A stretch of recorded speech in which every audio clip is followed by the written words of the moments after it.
오늘도 순간순간 주님과 친밀하게 동행하시는 복된 하루가 되시기 바라겠습니다. 오늘 말씀은 데살로니가 후서 1장 5절에서 9절까지 말씀입니다. 이는 하나님의 공의로운 심판의 표요 너희로 하여금 하나님의 나라에 합당한 자로 여김을 받게 하려 함이니 그 나라를 위하여 너희가 또한 고난을 받느니라.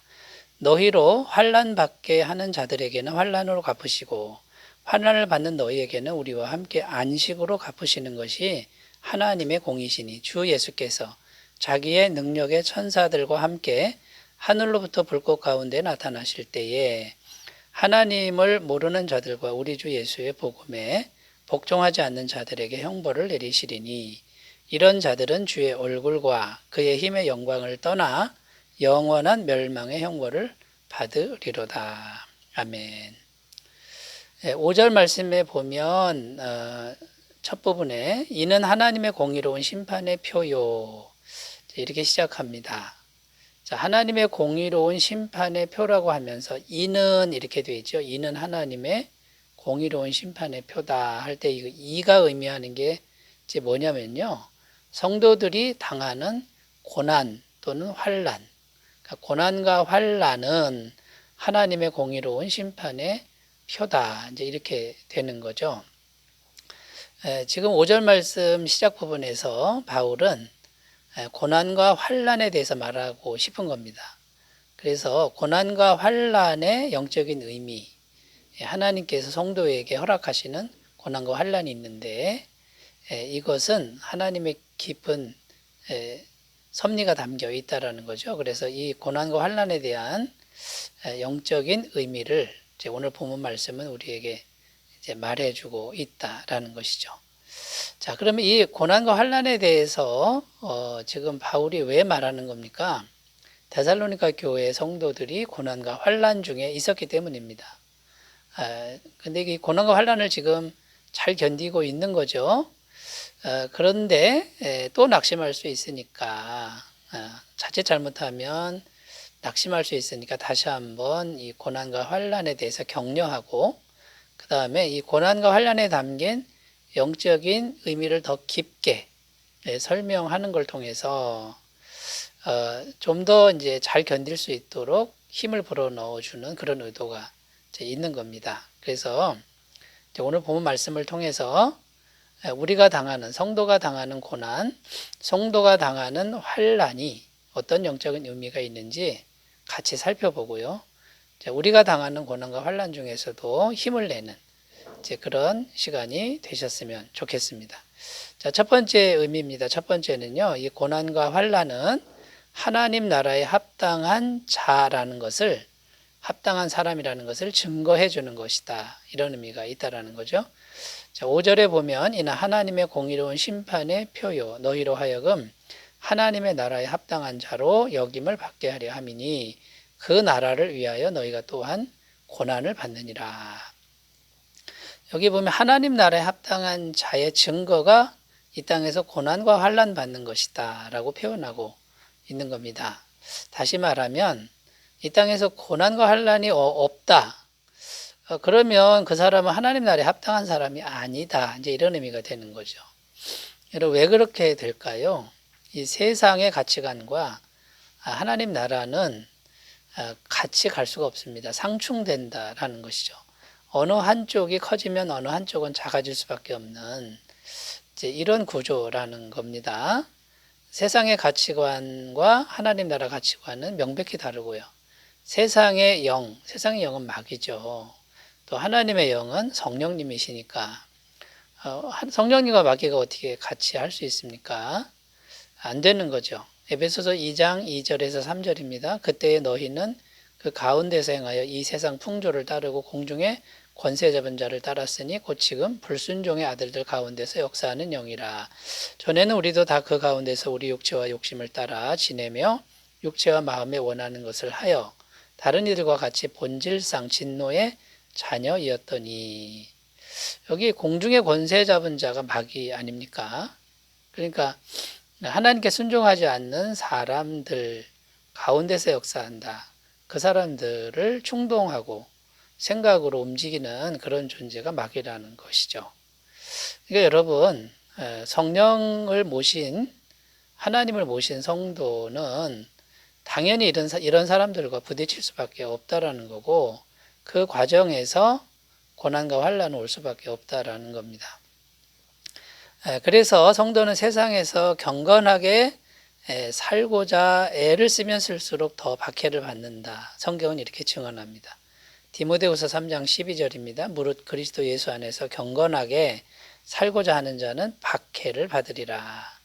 자, 이렇게 성경은 분명히 증거하고 있다라는 거죠. 그런데 여러분, 이제 질문을 드려야 됩니다. 여러분이 지금 고난 중에 혹시 있습니까? 환난 중에 있습니까? 자, 그런데 그 고난과 환난의 종류가 어떤 겁니까? 하나님 믿는 것 때문에 받는 고난과 환난입니까? 아니면 세상에서 잘못 살아서 또는 죄를 지어서 받는 고난이나 환난은 아닙니까? 그러니까 여러분, 모든 고난, 모든 환난이 다 하나님 나라에 합당한 것을 증거해 주는 것은 아니라는 것. 이것을 우리가 이 시간에 분명히 하셨으면 좋겠습니다. 죄가 있으면 사망 권세가 역사합니다. 당장 죽지 않아도 사망 증상이 우리를 공격하게 되어 있죠. 로마서 6장 23절 죄의 삭은 사망이요 여러 가지 사망이요 이렇게 되어 있는데 여러 가지 사망 증상과 고통이 올 수 있다라는 것이고요. 죄가 있으면 마귀가 역사하기 쉬운데 도적이 오는 것은 도적질하고 죽이고 멸망시키는 것이다. 이렇게 성경은 증언하고 있다는 것을 꼭 기억하셨으면 좋겠습니다. 그러나 여러분, 믿음 때문에 복음 때문에 고난과 환난을 겪고 계시다면 나는 하나님 나라에 합당한 사람이구나 이런 자부심으로 굳건하셨으면 좋겠습니다. 자, 두 번째로 가보겠습니다. 두 번째, 고난과 환난은 하나님의 공의로운 심판의 표다 이렇게 말하고 있습니다. 5절에 이는 하나님의 공의로운 심판의 표요. 이 고난과 환난에 대한 건데요. 하나님의 심판이 있다 지금 이렇게 말씀하고 있는데 심판은 반드시 이제 이루어집니다. 심판하실 수밖에 없습니다. 하나님은 왜 그럴까요?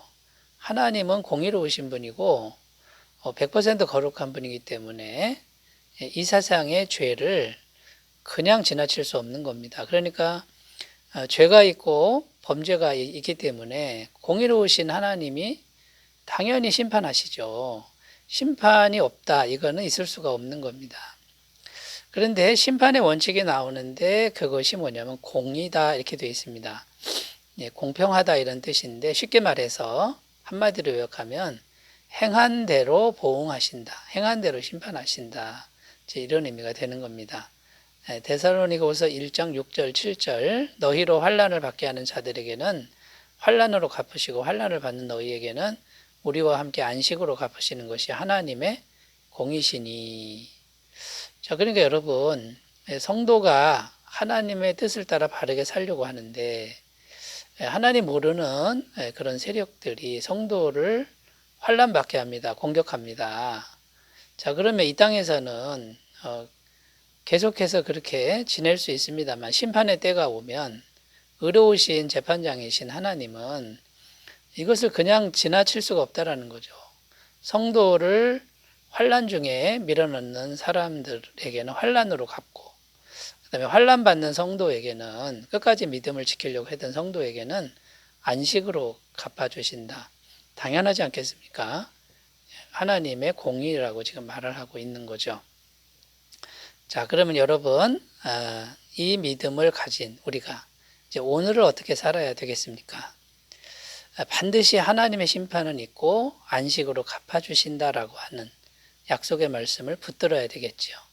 잠시만 견디자. 하나님이 반드시 갚아주신다.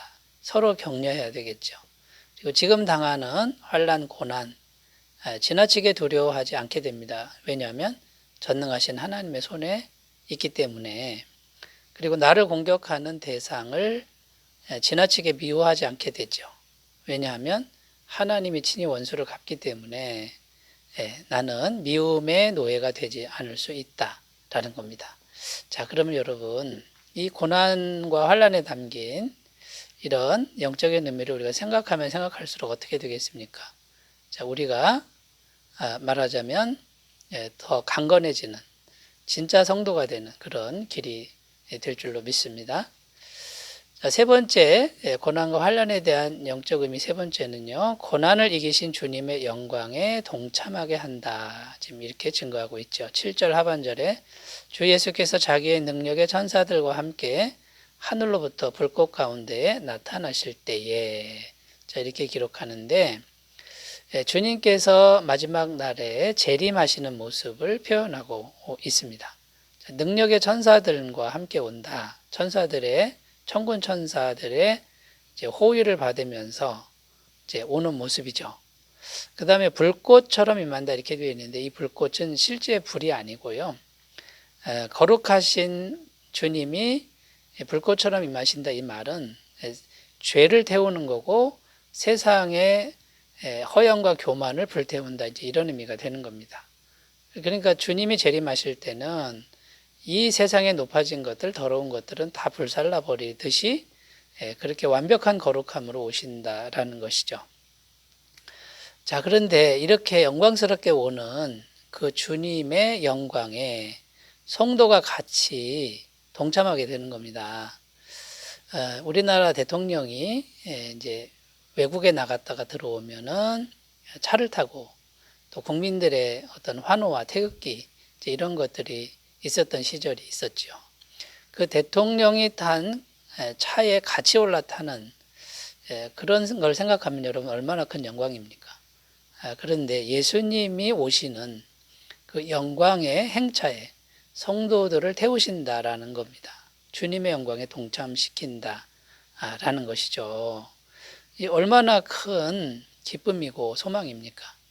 자, 그러니까 여러분 지금 우리가 고난과 환난을 당하고 있습니다. 믿음 때문에, 하나님 때문에.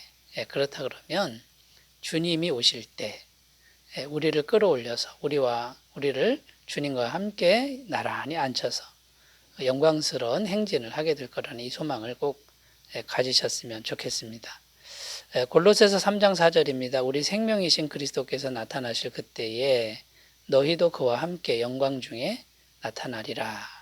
베드로전서 5장 4절 그리하면 목자장이 나타나실 때에 시들지 아니하는 영광의 관을 얻으리라. 이렇게 말씀하고 있는 것이죠. 자, 그런데 여러분 이제 이런 소망을 가진 우리가 오늘을 살 때는 어떻게 살아야 됩니까? 고난과 환난 중에 주님과 동행하는 겁니다.